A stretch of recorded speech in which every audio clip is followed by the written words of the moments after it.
Hello, everyone. This is Stephanie Boozer with CUGC HQ. Welcome to today's user share webinar. I think it's going to be our last user share webinar of 2020. And what a perfect person to close out our user share series with, Steve Elgin. He is our steering committee president, and I'll get to more about him a little bit later, but glad to have him on today. We're going to be talking about Sd-Wan and talking about it from a customer perspective. So excited to dive into that.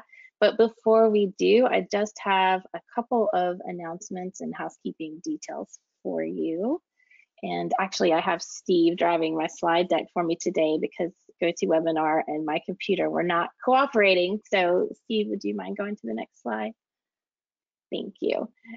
Just FYI, we are recording today's presentation and you will get a recording link tomorrow. That email is going to come from GoToWebinar, so just be on the lookout for that. Also, you can submit your questions at any time that you have them. We're probably going to save most of them for the end, but do submit them as you have them. We may take a few during the presentation if they're, extremely pertinent, but we'll probably save a lot for the end. And also at the end, I will have a link for a short survey for you to fill out. It's for CUGC use only, and it's completely anonymous. And also not on this slide, but I do want you to stick around for the end because we have a trivia question. We're giving away 3 CUGC 2020 t-shirts. So if you haven't gotten your t-shirt yet, you have another chance today. All right, next slide. Just a quick announcement about 2 events we have next week. Our UK CUGC group is having their Winter XL event on the 7th, and our Northwest area, there's a lot of groups in that area, are combining on the 8th. So we have a lot of great speakers lined up for both events. Hopefully you can check those out. They're free and lots of great information for you and a great way to reconnect with your fellow CUGC members, or if you're new to CUGC, it's a great way for you to just connect and meet other Citrix users like yourselves. All right, so who do we have with us today? Moderating all of your questions is Samuel Legrand. He is one of our French CUGC leaders and a CTP. Samuel, would you like to say hello to everyone?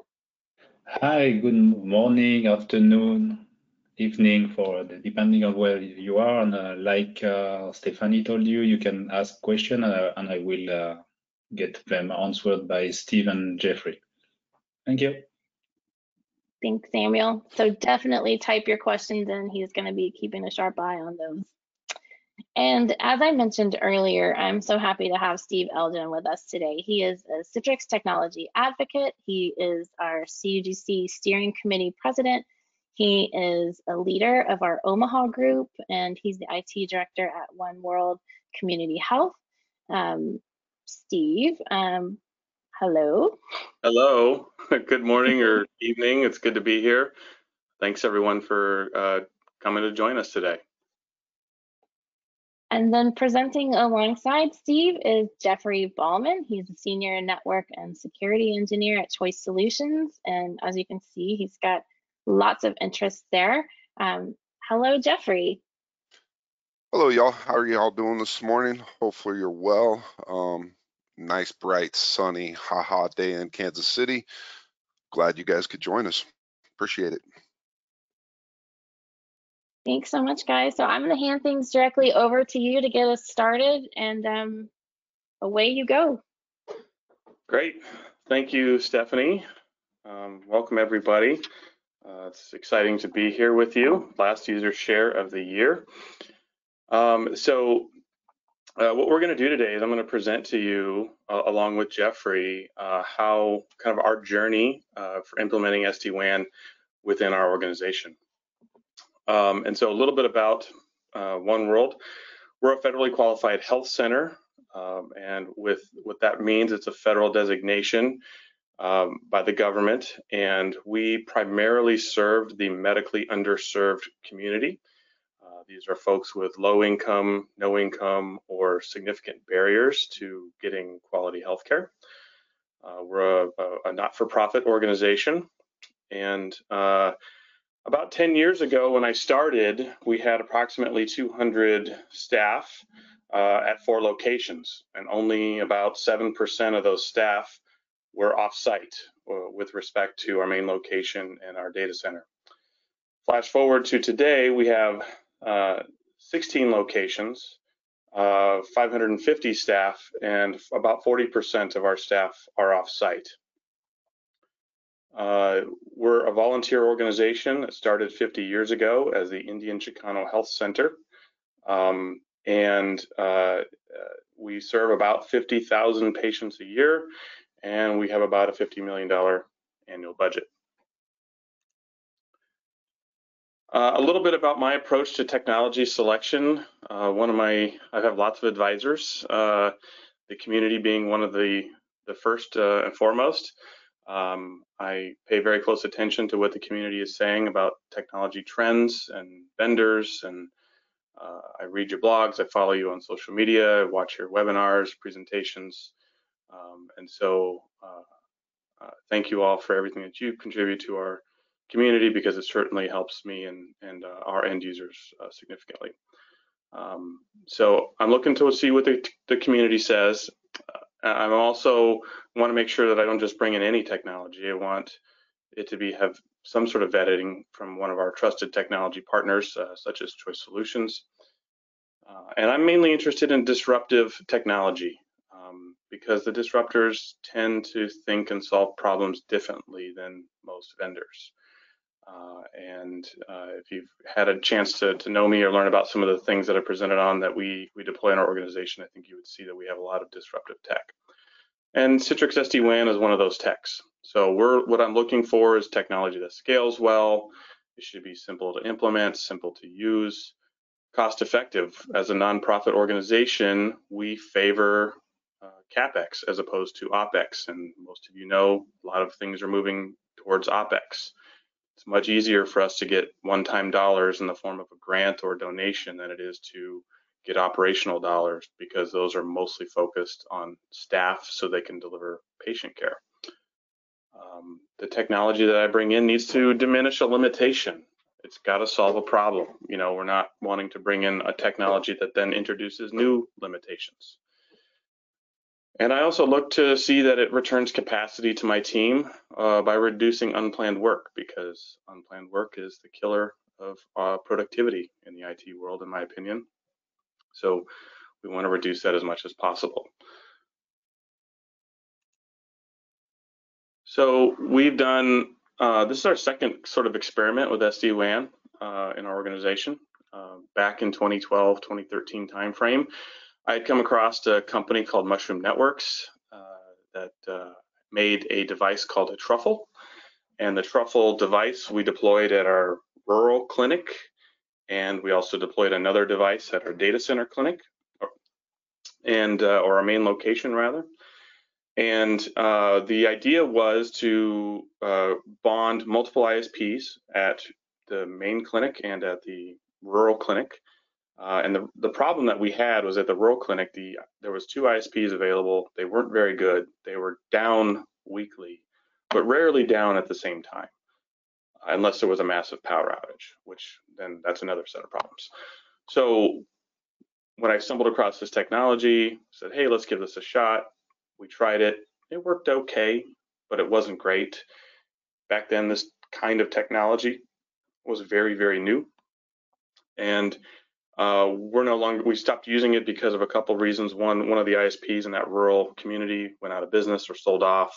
Not sure exactly what happened. But then also that clinic actually had a fire and burned down, and we lost all the equipment. And so when we rebuilt, we didn't elect to bring this product back because it didn't really give us all the benefits we were hoping for.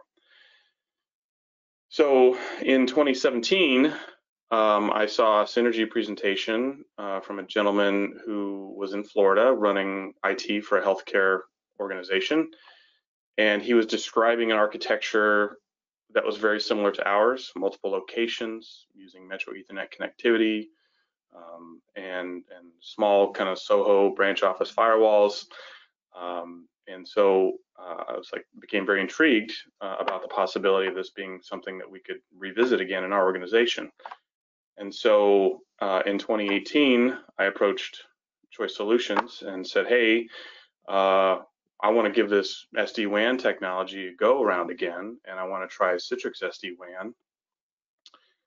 Y'all have never done this before, and why don't we go into this in sort of a experiment, kind of research and development sort of mindset, if you will, and see if we can make this work. If it works, then we're going to get benefit from it, and then you guys will be able to help other customers who see value in this technology as well. So we started out on that endeavor in early 2018, and we started our project. Initial scope was in our data center. We're going to put an HA pair, and then 5 of our branch locations would get it. And that's where Jeffrey came in. Jeffrey was the person assigned to this. He's a network guru, and he kind of jumped right into this and has done a fantastic job learning technology and helping us implement it. So, and since our initial investment, we've since added a few more locations as well. So I'll talk briefly here about some of the benefits of SD-WAN, why you would want to consider this for your organization. Effectively, you're going to get an always-on branch. If you aggregate multiple internet links, when one goes down, it should be seamless to the users at that branch office that there was an interruption, and that's what SD-WAN can deliver. Better user experience. Not only are you able to leverage multiple links for redundancy purposes, but you can leverage them at the same time and optimize routing of your packets over links based on latency, jitter, link saturation, and other variables that the SD-WAN appliance measures. So the net result is a better user experience. Reduce cost. As many of you probably know, many WAN links like fiber and MPLS are very expensive. And if you can introduce commodity links into your organization and improve bandwidth and diversify your carriers as well, you can bring in more resiliency, and you have an opportunity there to reduce some of your costs for your WAN. Application-based QoS, I'll talk about an example that we use this for in our organization, but essentially you can kind of route intelligently how you want your apps to perform over your WAN links. And then you also get centralized management and control, which is a nice thing as you continue to scale out your SD-WAN implementation. So now I'm going to pass it over to Jeffrey, and he's going to talk about some of the design considerations and ways you can deploy this technology. So Jeffrey, take it away, sir. Thank you, Steve. Good morning again. Yeah, as Steve said, my name is Jeffrey. I kind of got suckered into this project here. I'm pretty much a network guy. Didn't really do Citrix, but SD-WAN is a network appliance, so that's where I got brought into this. And when we first started to this, we had a lot of design considerations to kind of work through. As you can tell on the slide, there's some deployment options that you can do, and then as Steve said, he purchased a couple HA pair of SD-WAN 2100 devices, and we had to decide what kind of HA setup are we going to do. The biggest consideration and design considerations here in this slide and in their environment is to consider the overlay and underlay network. The underlay network is what's currently running in your environment today, what you have as an environment today before you bring in SD-WAN. The SD-WAN is an overlay. And if we proceed next, to the next slide, our first option that we could potentially run into is what's called gateway mode. This is more or less an edge mode where the SD-WAN appliance sits by itself. There's no firewall. Now the SD-WAN appliance does have a built-in stateful firewall, but as you know, most off-the-shelf routers have that stateful firewall. Me being a security guy, this was probably my least favorite deployment option, just for the simple fact that I want to make sure that there's a firewall in place to have that protection. What this does in the gateway edge mode is it makes the SD-WAN appliance essentially the default gateway for your clients. The host, the computers, the clients sitting behind this. Essentially, the SD-WAN appliance is the default gateway, and it connects via one, or as the slide is presenting, it connects an internet connection and an MPLS. As Steve stated and earlier in his presentation, security is one of the main focuses within their environment. So as well as most network security guys or teams, we want a firewall presented there. So we chose not to go with the edge mode, which you can do, but we chose to do something different here as we present it to the next slide, Steve. Second option here is virtual inline mode. Essentially, what virtual inline mode is that it's a one-arm single arm mode connecting a WAN router or a LAN router to this device. It's sharing the same interface on the SD-WAN. As you can tell, the slide is presenting. You have one cable coming in from either your router, your layer 3 switch. It does require a layer 3 router, layer 3 switch that supports policy-based routing, or now actually SD-WAN or Citrix has presented the option of using BGP or OSPF to inject those routes into your overlay network or redirect incoming and outgoing WAN traffic to the appliance. And then that appliance, it forwards and processes the packets back to the layer 3 device. It's a simple way to inject the SD-WAN into your environment. It's very non-disruptive. As you can tell, you can just connect a cable up to the SD-WAN appliance. And if your layer 3 device supports the policy-based routing, BGP and OSPF or OSPF, then you can inject these routes and essentially make sure that you present the traffic that you want to go over your overlay network. Yes, this kind of is an odd little weird hairpin situation, which is potentially a downside. I mean, you can see the traffic's going to come into your router, it's going to go to the SD-WAN, it's going to go back to the firewall, and then out on the overlay network. That being said, we kind of we chose or stepped back from our design consideration and said, okay, well, let's look at your layer 3 device. And unfortunately, we ran into an issue where the layer 3 device or the router that they had presented at OneWorld in their community or in their environment, it didn't present or didn't support the PBF. So what we did was we chose the next slide, which is inline mode. Essentially, inline mode is, the SD-WAN appliance sits in line with your other environment. So as you can tell with this slide, you have a firewall, you have a router, each one of them goes to the SD-WAN appliance and through your core and then back to your host. From a design standpoint and a configuration perspective, I feel like this from a network design is pretty simplistic as far as the other designs. You don't have to worry about your policy-based routing and or your BGP or making sure that that device works. Now, the unfortunate part with this is, it is disruptive. To do the initial install, you do have to take your network down to install this device and route the traffic.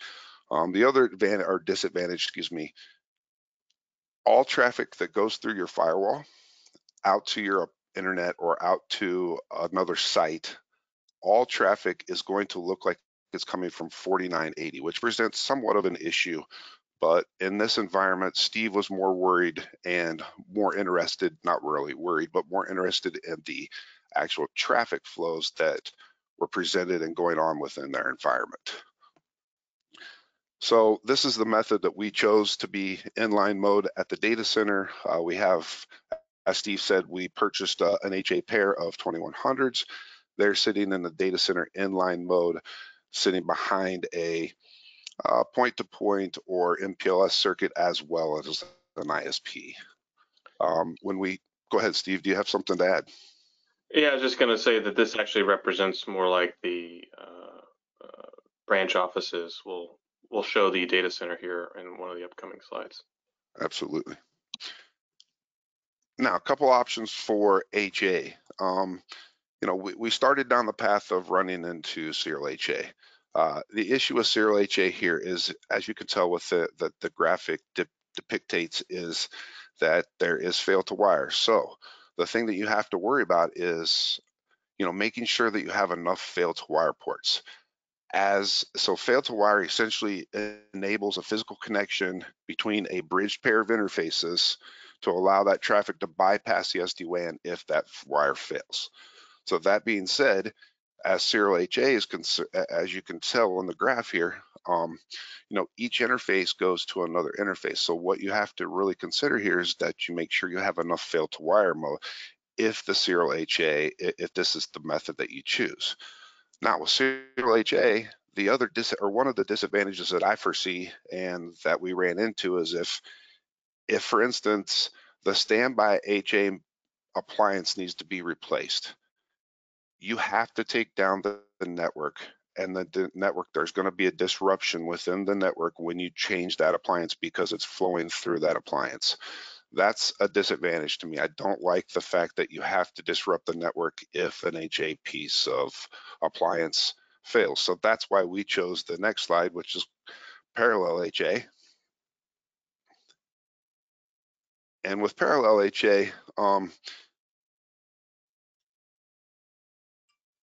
you essentially have high availability mode. The SD-WAN appliances are deployed alongside of each other in line with the data path. So, one of the disadvantages here, one of the disadvantages here, as you can tell, we have an HA pair of firewalls. We also have an HA pair of SD-WAN appliances. Well, to make sure that you have HA pair, as you can tell, we only have one switch in the middle. Now, that one switch is or setting it up, or setting the interfaces up to where they can apply to each one of the SD-WAN appliances, as well as each one of the firewalls. So in the case of a failure of an appliance, you're automatically going to fail over to the other appliance. Now, there is ways that you can implement an HA pair of switches that sit between the firewalls and the SD-WAN appliances to give yourself full redundancy, or you could have used your core device, your core switching, to give that fully redundancy. In this environment, we chose it's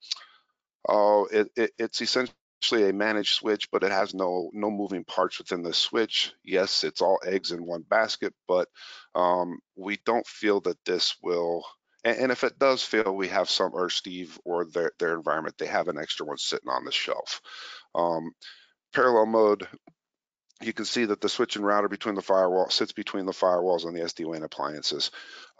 If one of these SD-WAN appliances fail, we can remove one of them without interrupting traffic. Traffic will be able to present over the other SD-WAN appliance. So for instance, if the top SD-WAN that's sitting in active mode dies, we can fail it over to the passive SD-WAN appliance.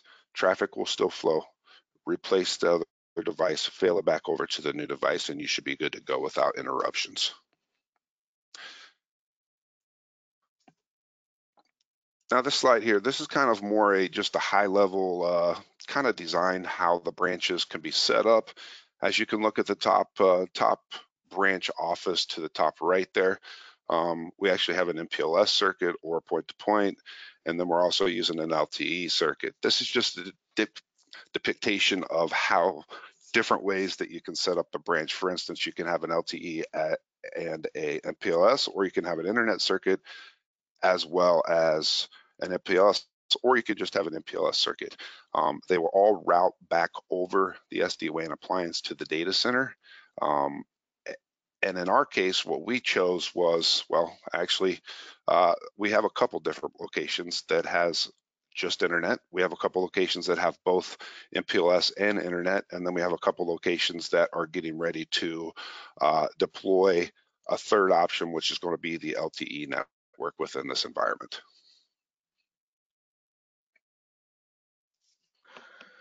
Okay, thanks, Jeffrey. So what I'd like to do next is just kind of talk a little bit about what our situation was like before SD-WAN was brought into our environment. So we had a poor branch user experience, and root cause analysis was very difficult. And one of the main reasons for that was because of lack of visibility. The equipment that we were deploying just didn't give us the visibility into the flows that was happening. And so when people would call and tell us that they had a problem, we were sort of guessing most of the time. We have a small budget. And I mentioned earlier in the presentation, $50 million annual budget sounds like a lot when I'm thinking about my pocketbook, but for a large organization with 550 staff and 16 locations, it's not. And so affording fiber was just something that was sort of untenable for us. We are in Omaha, Nebraska. We have one, kind of two reliable fiber options here that are sort of affordable, if you will, if you want to even say it's affordable. It's sort of a weird situation, I think, because we have in the downtown area a building called the Carrier Hotel, where literally every major ISP in the country intersects in this one building. And so you would think that we would have a plethora of options in Omaha, but the reality is we don't. And so where most of the cost ends up being is in the construction costs for boring the fiber into your facility. And so not to mention the monthly fees aren't awesome, but so we just couldn't afford to upgrade to fiber at all our sites, and so we're running commodity links, and that's just the limitation we're dealing with. So and in many of our locations, we actually only had one ISP to choose from, and so that was from Cox Communications. They're pretty much ubiquitous here in the Omaha area, and so what we were subscribing to from Cox was a Metro Ethernet connection and a business class internet or a DSL from CenturyLink. And a little bit about Metro Ethernet for those that aren't familiar with how that works. It's like a hub and spoke topology. You have an aggregate port at your data center, and then you have your branch ports at each of your branch offices, and the aggregate has to be equal to or greater than the sum of all of your branch offices. And it's a hub and spoke. So and so that's kind of what we were dealing with in terms of connectivity options prior to implementing the SD-WAN. And Citrix has done a fantastic job with HDX, just optimizing it. Every version it gets better and better, but there's only so much they can do when you're dealing with crappy WAN connections. And I mentioned earlier, one of our rural locations had very limited options, and so now today there's you've got LTE or you've got one other carrier there, so not a lot of choice. So as we started our journey for implementation, we realized, Jeffrey and my network engineer at the time realized that there was an enormous amount of prep work that we had to do at all of our locations. And that was all prep work that has to be done on the underlay network. Jeffrey talked briefly about that. Your underlay is what you have before SD-WAN, and SD-WAN is your overlay. It's kind of layered on top. And so what we had at our branch offices before was just a layer 2 switch there. Metro Ethernet was connected to it. We had static routes back to our data center. We would deploy a Sonic wall or a Palo Alto firewall and connect our internet connection there. And that firewall would also be our DHCP server. And honestly, we lacked a lot of standardization and consistency with kind of how we deployed that technology, because we grew in a very incremental fashion. Different network admins sort of responsible for it. And so everyone sort of has their own way to do something. And so it was an opportunity to do a lot of cleanup. And so Jeffrey and my previous network admin spent months doing that at all of our locations. And so some of the changes that they made is we put a Windows server at each of the branch offices and moved the DHCP role there, which was smart because we gained AD integrated DHCP, which we probably should have had to begin with. And then also doing that prevented a weird hairpin scenario with how it would the traffic would flow with the SD-WAN. And so we moved the Metro Ethernet and the internet connection. They're plugged into the SD-WAN unit, and the SD-WAN is behind the firewall, and all the routing was moved to the SD-WAN, and we just had to NAT some ports on our firewall. So this next slide here sort of shows you what it looks like. And you can see both at the top there on the left, Metro E, and then at the bottom, internet coming into the SD-WAN appliance, SD-WAN connected to the core, and DHCP server hanging off there, and the users hanging off the switch as well. And so this is that inline mode that Jeffrey had described previously, and this is how we've deployed it. So it's worked out pretty well. In our data center, we had a lot of prep work we had to do as well for the underlay. Previously, we had our core switch, had uplinks to our firewalls. We run Palos in the data center. We put a bunch of static routes on the core switch, and then our Metro E was also connected to the core switch. And we had a single fiber internet uplink from our ISP as well. We asked them about that. Hey, can we get 2 links? And they're like, yeah, for twice the price. We're like, oh, okay, we'll just put a switch there and address that. So what we did is our core switch is now uplinked to the Sd-Wan unit, and we're using a little layer 2 switch to do that, which Jeffrey alluded to earlier, and we'll show in a graphic here in a moment. And that splits out our links and gives us our uplinks to the Palo. So this is what the data center looks like. You can see on the left the 2 core switches HA'd, and then after that the 2 Sd-Wan units HA'd, and then those are connected to the layer 2 switch. Again, this is a heatsink cooled switch. There's no moving parts. We've got another one just like it in the rack ready to go. And I got people 20 feet away from the data center. So if something happened and we had to move to a new switch, we can easily swap the cables to the same port and be good. That's how we kind of underwrote our insurance policy for this, if you will. And so you can see the one link from the Metro Ethernet comes into that switch, and then it will split off from that switch to the SD-WANs. And then the 2 Palo firewalls are also connected there as well. So we can tolerate a firewall failure, a core switch failure, or an SD-WAN appliance failure. We've tested it, it's all working. And the business, the users have no idea that we tolerate that we had that problem. So it's worked out pretty well. So I wanted to show you just a couple of slides of what does it look like when you have SD-WAN? What am I going to be seeing? What am I going to be looking at? And so this is what the monitor dashboard looks like. And so with most things, green means good, yellow means not so great, and red is bad.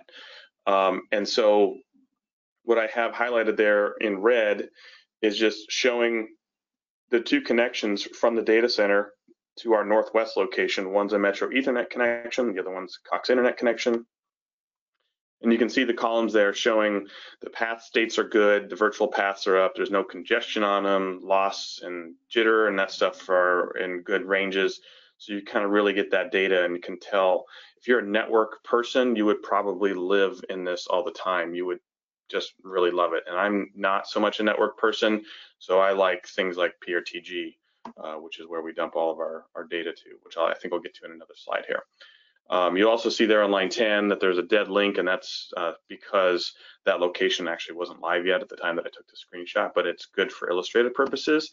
That's what it looked like if you had an ISP failure at a location. It would show you have a dead link. Here's what flows look like. So this is sort of the raw sort of table format that you would see straight out of the SD-WAN appliance. And you can see there the different columns. You're going to see, ports, and you're going to see the amount of bytes and packets and millisecond latency and all that kind of stuff. You can drill down into some of that stuff. I'll call your attention to the right hand 2 columns. You can see the transmission type, load balanced reliable. That's good. That's meaning that it can route over, both of the connections that we have, and you can actually see the application there that the SD-WAN just sort of can see identify by default. And this next slide is the same deal, but it's just showing you that there's ICA traffic. If you look at the far right column, you'll see that it's all listed as ICA, and so it does see that traffic.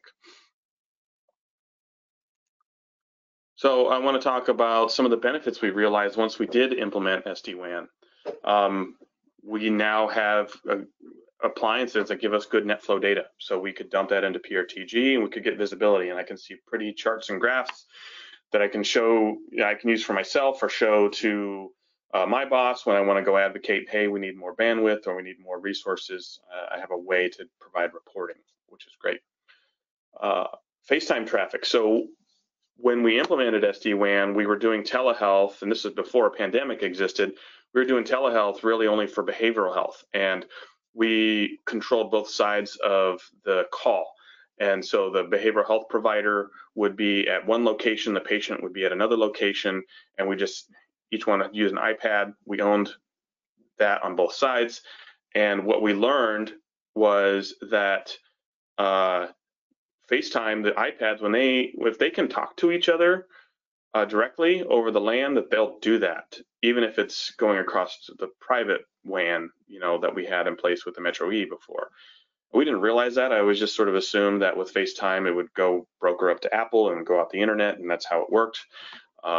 Silly me for assuming. So once we got SD-WAN in there, we were starting to look at the flows, and we could see, oh wow, these iPads are talking to each other across our Metro E connections. We don't really want that as the first route. So we were able to do an app rule that says when you see FaceTime, route it out over the internet links first, and then if that's down, then use the Metro E links. So that improved the user experience considerably because there's more bandwidth on those. The protocol seems to tolerate the WAN links well, and it was no longer interfering with the other traffic that was happening over the Metro Ethernet links either. And so, as a nonprofit organization, when we do a telehealth call, if it's not going well, they have to either just pick up the phone, the patient's upset, or the provider's upset, or maybe they even have to reschedule. And so it's just a bad experience for the user. And so this was a big benefit that we gained almost instantly after deploying this, because it was one of the very first problems we solved. Telehealth is now much more stable for that use case. We also learned that we print a ton, and so we made the decision, because we had good data, to put print servers at each of the sites. And since we had deployed a server to each of those sites already for some of the other things that I had mentioned, it was easy to do that. We found out we were shooting ourselves in the foot. We have an app deployment product called PDQ Deploy and PDQ Inventory, and realized that we were pushing out updates in the middle of the day and was saturating links and creating a poor user experience. So we're able to correct that. One kind of cool call that I took, I had a manager call, and she was like, hey, everything's really slow. This is terrible.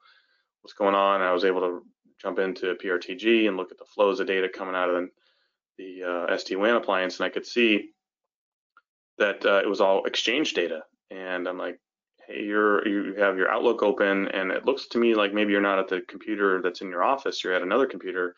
And she's like, yeah, how did you know? I'm like, well, I can see the flows of what's happening. And you've opened up your Outlook, and it's downloading your whole mailbox, caching it on that computer that you never use. And so you've never known that this was a thing, and we never had the data to tell you about it or teach you. So when you're not using your normal computer, I want you to use Outlook Web Access, and that'll make this problem go away. So that was a great win. And we found WSUS misconfigurations from our automated deployment process, and found machines were not getting group policy for the branch offices, and they were pulling updates from our deployment WSUS server. So that was a problem, but we got visibility into that. Our poor user experience calls have pretty much disappeared. We don't never get them, but we don't get very many of them by comparison. And the two main protocols we care about is the HDX and VoIP traffic, so that they can talk to the patients on the phones and then use their applications. I had mentioned previously that the Metro E is a hub and spoke topology. When we put the overlay network in play with SD-WAN, it effectively gave us a full mesh topology. And so this was great because it enabled internal dialing from branch to branch, where we didn't really have that before. We could only do internal dialing from branch to the main location. So that was a great win for our users at the sites that have where we're leveraging SD-WAN.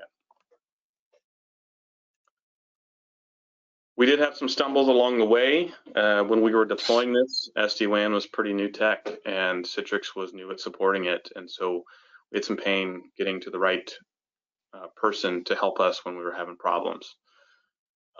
Documentation wasn't very great online. There was critical stuff that was missing about NAT rules that needed to be in play. So it was painful. I would recommend that you license more bandwidth than you subscribe to. I'll talk about that a little bit more in the next slide, but really it simplifies when you're going to add more connections or increase your bandwidth. And shout out to Martin Zugak and TechZone, because now on TechZone there's a lot of graphics and deployment guides that exist out there for SD-WAN that didn't exist when we first did this, so it's great. Some bugs that we ran into when you swap a license because you upgrade your bandwidth or add more connections, you have to delete your existing license, and then the unit goes into trial mode until you get the new license uploaded, which is about a minute time frame for that. Well, if your trial license has less bandwidth than you actually need, that could cause an outage pretty significantly for users. And so they may have fixed this by now. I haven't had to swap a license in like a year, so it may not be a problem now, but at the time it was. And earlier this year, we had upgraded to this code base, the 10.2.6, and it actually ended up creating a bug with NetFlow data. It was starting to report as gigabits instead of megabits, and so Citrix confirmed that was a bug. And I don't know if they've fixed that yet or not. I haven't looked into that yet. So, Jeffrey, any other things that you want to talk about in terms of bugs or gotchas or stumbles along the way? I think you've covered it right there. Yeah. All right. So as far as future plans are concerned, so in 2017, when we first kind of started down this path, and in 2018, we didn't have much for ISP offerings. Those have since improved. So one of our sites, we've actually introduced fiber from CenturyLink. So we have a Cox Metro Ethernet at that site and CenturyLink fiber, whereas before we had Cox Metro Ethernet and CenturyLink DSL. And they gave us a very affordable price on that, which was really great. And they ate all the construction costs, so it made it possible. So that carrier is now getting more aggressive. And as contracts expire with Cox at some of our other locations, we'll be looking to bring in fiber from CenturyLink at those other sites as well, because they're making it affordable.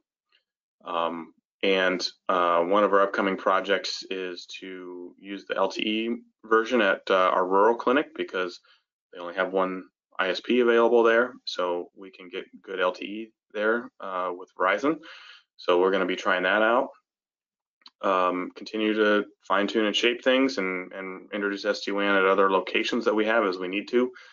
Some of our locations are very small, so it doesn't sort of really make sense from a cost perspective. There's two users working at them or 3 users working there. And so as things get more affordable or patient volume increases, then we may deploy more units. So there's some new models that have come out of Palo Alto Edge Firewall that is integrated in, I think, the 1100 series, and so that's something maybe to consider. And I'm going to hand it back over to Jeffrey, who will talk about the models and what sort of exists in those. And so take it away, Jeffrey. Absolutely. So let's just recircle back around. There's 3 different appliances out here. We've got a standard edition appliance, we've got the premium edition, and we've got the WAN op. Essentially, the WAN op, you could tell it's optimization for the WAN. Essentially, it's QoS, provides application and WAN optimization, usability, and bandwidth efficiently through TCP flow control, data compression, and protocol optimization. Essentially, it's QoS. You've got the standard edition, which creates a secure, reliable, and scalable WAN by banding networks together, like network links, MPLS, broadband, or LTE, as Steve alluded to. And it ensures that the appliances take the best path to achieve this highest application performance. The premium edition essentially marries the 2 standard and WAN op features together into a physical appliance. The standard edition appliances, as you can tell, there's quite a few in the standard, not too many in the WAN ops. There is another feature there's another appliance on the standard. It's the 410 appliance, and that actually is they're going to stop making that and stop serving that end of life 2023, I do believe. And as Steve said, there is a new appliance, the 1100, which also has the ability to put a virtual firewall within the appliance itself. You can deploy a VM Palo Alto or a VM FortiGate or whatever you want to do there, but there's some caveats with this. The firewall has to run in virtual wire mode for the most part, so you lose a lot of firewall features. Everything has to be handled on the SD-WAN appliance. So the routing, the firewall handling, excuse me.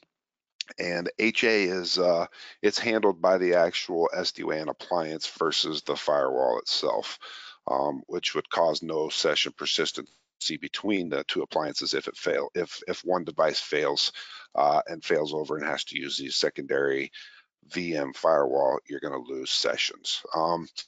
So that's the only disadvantage I've seen with the 1100 series thus far. The premium edition, like I said, it just kind of marries the two WAN ops and the standard edition. The 1100 does do that, as well as the 2100. But in our case, we chose, we've got multiple devices deployed. As Steve said, we have a couple 2100 HA pair in the data center.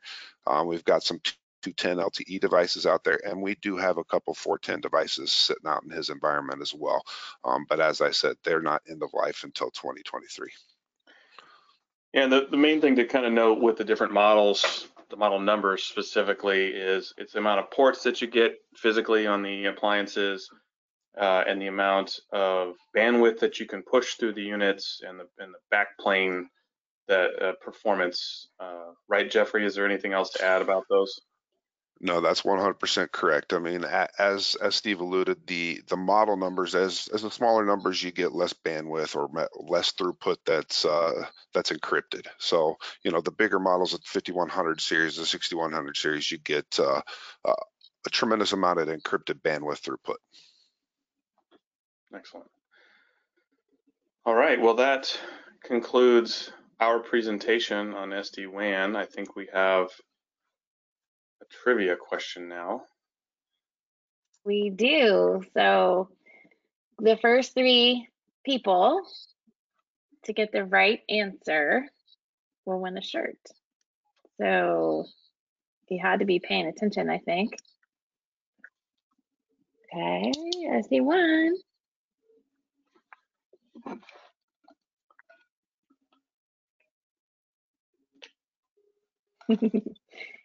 This one must be hard. Oh, here we go. All right, I have 3 winners.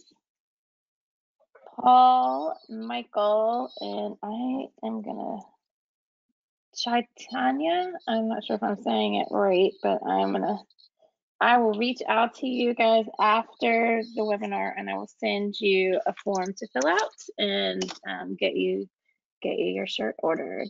Congratulations. And then I noticed that we don't have very many questions. So Steve and Jeffrey, you guys either did an amazing job and everybody is very informed, or they're scared. Surely somebody has a serious question they want to know.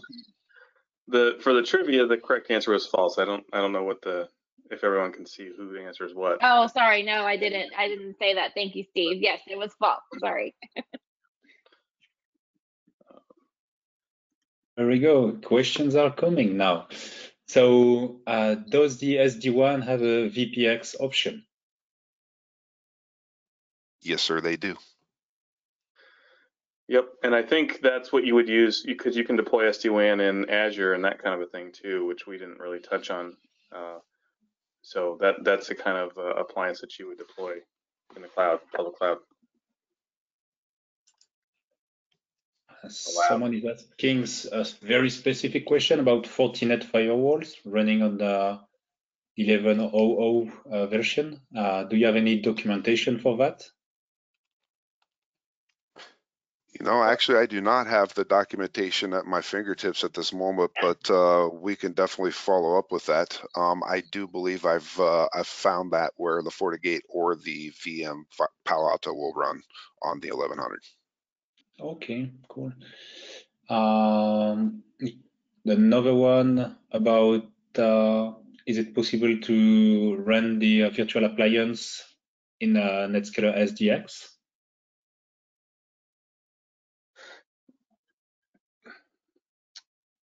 I don't know the answer to that. That is a good question for your Citrix rep or your reseller, because I don't know, to be honest with you. Jeffrey, do you know anything about that? I didn't catch the question. I apologize. Oh, the question was about is it possible to run the virtual Sd-Wan within an Netscaler Sdx? Again, I'll have to research on that one. I'm not off the top of my head. I've never did that. But excuse me, I've never did that. But off the top of my head, I don't know. But yeah, we can find that out and get back to these folks if definitely if they want to know that for sure. Okay. I have a personal one, so I will add it. We were talking about branches, and it's really cool. I see a lot of things that we can do with that. But now we do have a lot of people running from home, working from home. And the internet connectivity from the home is becoming very critical. Is it something that can be managed using these kind of technologies? So trying to diversify connections at the home, or trying to diversify, okay. You know, there's an app that can be run on a cell phone that allow you to connect your laptop to your phone, and then your phone will use your local Wi-Fi as well as your LTE, and sort of do like a Sd-Wan kind of deal there. The name of it escapes me, but I actually have it in my notes on a previous slide. So I'd have to, I'm running the presentation, I'd have to go back and see that. So would you like to know the name of that product? Yeah, that would be cool. Okay. All right, give me a minute here. I'm going to have to go back a number of slides here. Sorry for that. All my fault.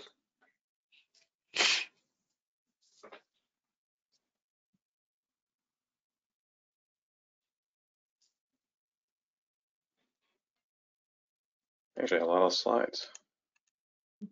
I liked it. Meanwhile, while you're searching, someone put in, and it's not a question, but said this was everything we wish we would have known before deploying SD-WAN in our environment. Okay, the name of the app is called Speedify. It's for your mobile device. It'll bond your Wi-Fi and your LTE together. So I didn't mention it when I was talking about this slide, but I had made a note of it because I thought it was interesting. Yeah, pretty cool. Thanks. Speedify. So,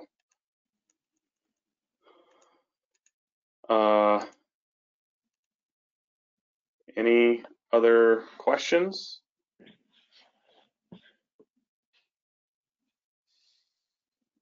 No, seems that we are all done.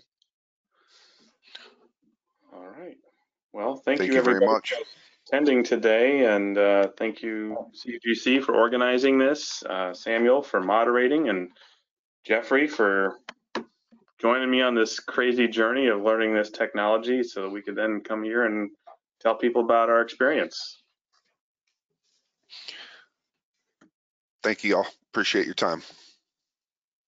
Yeah, thanks everyone. I do see that someone did put in the questions at the very end there that you can run SD-WAN on Citrix Sdx. So. Oh, good. Thank you. Yeah. Whoever stated that, thank you for the clarification. Steve, that was Tarkin, actually. Okay. Thanks, Tarkin. Yes, thank you everyone for attending today. We really appreciate you being here, and hope to see you all again soon on another CUGC event. Like I said, we have our UK XL and Northwest XL events next week, and all of our local groups are still meeting virtually. So definitely check out our events calendar. There's a link in the chat for that. Also did put a link for the survey in the chat for you. We are planning our user shares out for next year. So if you have an idea for a topic or something you'd like to see a user share about next year, there's a question in the survey for that. So definitely let us know. We'd like to give you what you want.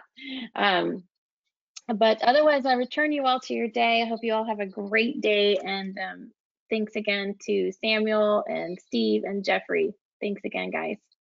Yep. Thank you. Thank you. All right, bye everyone. Hope you all stay happy, healthy, and safe, and see you all soon. Bye.